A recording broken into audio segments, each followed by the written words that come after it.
Sebelum Ibu melanjutkan materi pembelajaran, anak-anak coba simak video berikut ini.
Nah, dari tayangan video tadi, ada bunga yang sedang bermekaran, 2 ekor kelinci yang lincah mencari makan.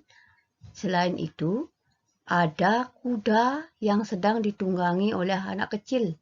Selain kuda, juga banyak pengunjung yang ada di sana. Anak-anak tahu apa yang menyebabkan bunga bisa bermekaran, kelinci bisa bergerak, kuda bisa bergerak, manusia bisa bergerak. Nah, atma yang ada dalam tubuh makhluk hidup yang bisa menyebabkan bunga bisa bermekaran, kelinci bisa bergerak, manusia bisa bergerak, dan kuda bisa bergerak. Hari ini, Ibu akan melanjutkan materi yaitu tentang atma menjadi sumber kehidupan makhluk hidup. Atma sebagai sumber kehidupan. Adapun tujuan pembelajaran, siswa mampu menyebutkan pengertian atma. Siswa mampu membedakan makhluk hidup dan tak hidup. Siswa mampu menjelaskan fungsi atma sebagai sumber kehidupan. Siswa mampu menjelaskan sifat-sifat atma. Pengertian atma. Atma adalah percikan terkecil dari Brahman atau ide Sang Hyang Widi. Atman dan Brahman sangat sulit dipahami jika diumpamakan seperti matahari. Matahari diumpamakan sebagai Brahman atau ide Sang Hyang Widi. Sinar matahari diumpamakan sebagai atma. Nah, kegunaan daripada sinar matahari ini sangat berguna bagi kehidupan.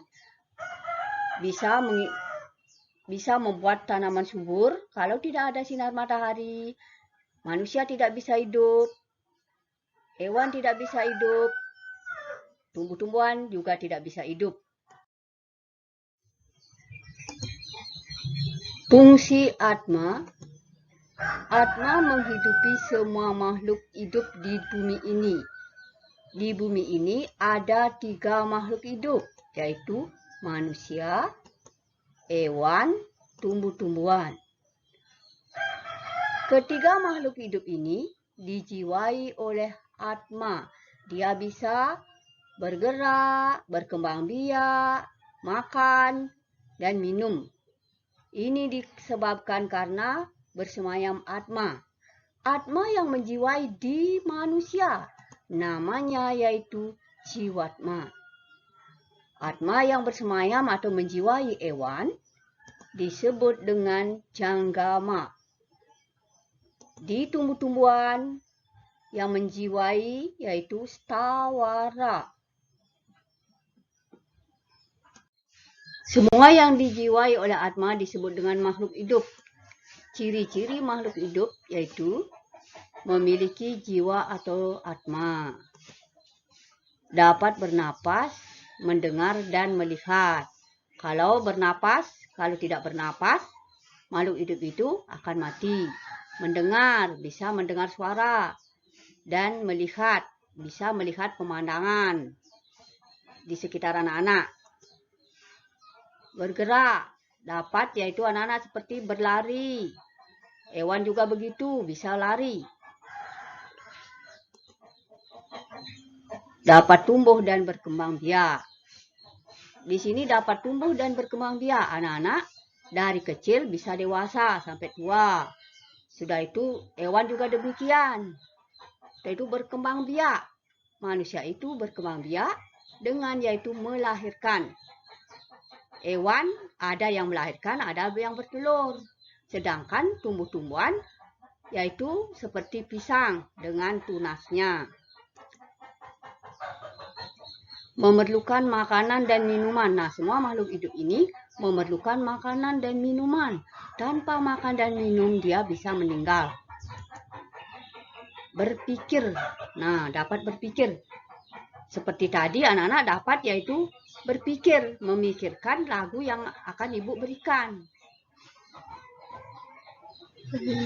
Sehingga anak-anak bisa menirukan ibu guru bernyanyi.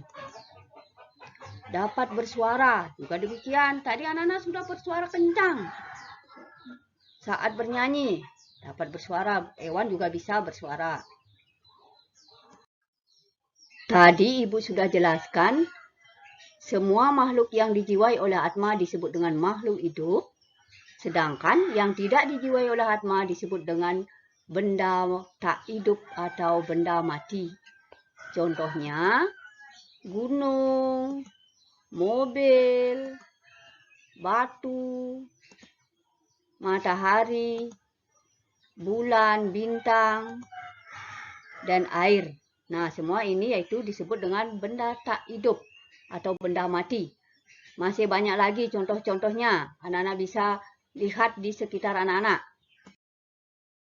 Ciri-ciri benda tak hidup adalah tidak memiliki jiwa atau atma, tidak dapat bernapas, tidak dapat tumbuh dan berkembang biak, tidak bersuara, tidak dapat bergerak, melihat dan mendengar, tidak dapat berpikir, tidak memerlukan makanan dan minuman. Sekarang Ibu Guru lanjutkan yaitu tentang sifat-sifat daripada Atma. Atma mempunyai 10 sifat. Pertama, acedia artinya tidak terlukai oleh senjata. Adahya artinya tidak terbakar oleh api. Akledia artinya tidak terkeringkan oleh angin. Acesya artinya tidak terbasahkan oleh air. Nitya artinya kekal dan abadi. Sarwagatah artinya ada di mana-mana. Stanu artinya tidak bergerak. Sanatana artinya selalu sama atau tidak pernah berubah. Avyakta artinya Atma tidak dilahirkan. Acintya artinya tidak terpikirkan. Sekian penjelasan materi hari ini yaitu tentang Atma menjadi sumber kehidupan. Kalau ada anak-anak yang belum mengerti, bisa anak-anak bertanya lewat WA Group. Bu Guru juga sudah kirimkan LKPD di WA Group. LKPD-nya seperti ini anak-anak. Coba lihat gambarnya. Nah, anak-anak tugasnya itu mengelompokkan mana benda hidup, dan mana benda mati.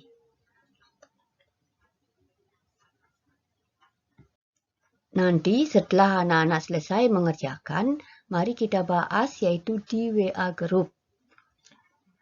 Selamat mengerjakan anak-anak.